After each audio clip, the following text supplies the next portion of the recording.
قرآن مجید میں دو ٹوک اور بڑا واضح فرما دیا گیا ہے کہ تمہارا خون اور تمہارا گوشت اللہ کو نہیں پہنچتا، اور اللہ کو یہ چاہیے بھی نہیں۔ اگر کوئی یہ سمجھتا ہے نا کہ جتنا بڑا جانور ہے، جتنی بڑی قربانی ہے، یا جتنا زیادہ لوگوں کو وہ دے رہا ہے اور بعد میں شو آف کر رہا ہے، لوگوں کو بتاتا ہے وہ جا جا کے، باقاعدہ بڈز لگتی ہیں، تو اپنے آپ کو اس میں کریکٹ کر لیں تھوڑا سا کہ تمہارا اس جانور کا گوشت اور اس کا جو خون ہے اللہ تک نہیں پہنچتا۔ اگر کچھ پہنچتا ہے تو وہ تمہارا خلوص ہے، تمہاری نیت ہے، تمہارا تقوی ہے۔ ہمارے یہاں پہ کیا ہوگا کہ ہم لوگ باقاعدہ show off, unnecessary show off میں، یعنی کوئی اونٹ ذبح کر رہا ہے، وہ اپنے آپ کو بڑا چودھری سمجھے گا، کوئی جو ہے وہ بڑی گائے، خوبصورت گائے ذبح کر رہا ہے، کوئی بکرا ذبح کر رہا ہے، کوئی دمبا ذبح کر رہا ہے، کسی نے کتنے حصے ڈالے ہوئے ہیں، کسی نے نہ جانے کتنے اونٹ خرید لیے ہیں، اور وہ 10 لوگوں کو جا جا کے بتا رہا ہے۔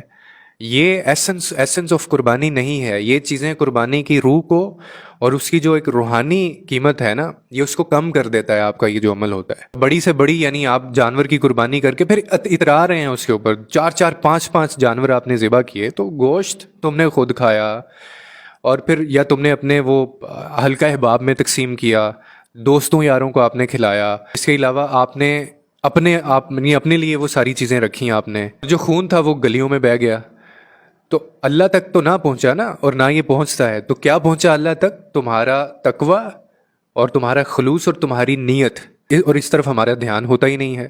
اور میں اکثر ایک بات کرتا ہوتا ہوں کہ نیک عمل میں سے اگر خلوص نکل جائے نا، اور اس کے اندر سے جو ایک رضا الہی ہوتی ہے، یعنی اللہ کی رضا کی خاطر کچھ کیا آپ نے، وہ آپ اس میں سے نکال دیں، اس میں سے آپ روحانیت نکال دیں، اس میں سے آپ تقوی نکال دیں، تو وہ عمل کچھ بھی نہیں ہے۔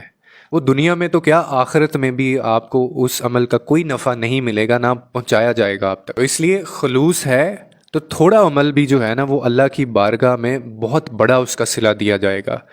لیکن اگر عمل بہت بڑا ہے لیکن اس میں خلوص چھوٹا سا ہے، تو وہ اللہ کی بارگاہ میں پھر وہ اس کی چھوٹی سی ایک حیثیت اس کی چھوٹے سے عمل کی ہوگی۔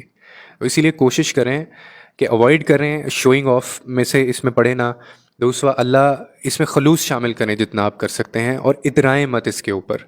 اس میں آپ کا کوئی کمال نہیں ہے، اللہ نے آپ کو توفیق دی ہوئی ہے تو آپ قربانیاں کر رہے ہیں، ورنہ آپ کی اور میری یہ بھی اوقات نہیں تھی۔ امید کرتا ہوں آپ کو اس ویڈیو سے کوئی نہ کوئی انڈرسٹینڈنگ ملی ہوگی۔ لوگوں کے لیے آسانیاں پیدا کریں، رب آپ کے لیے آسانیاں پیدا کرے گا۔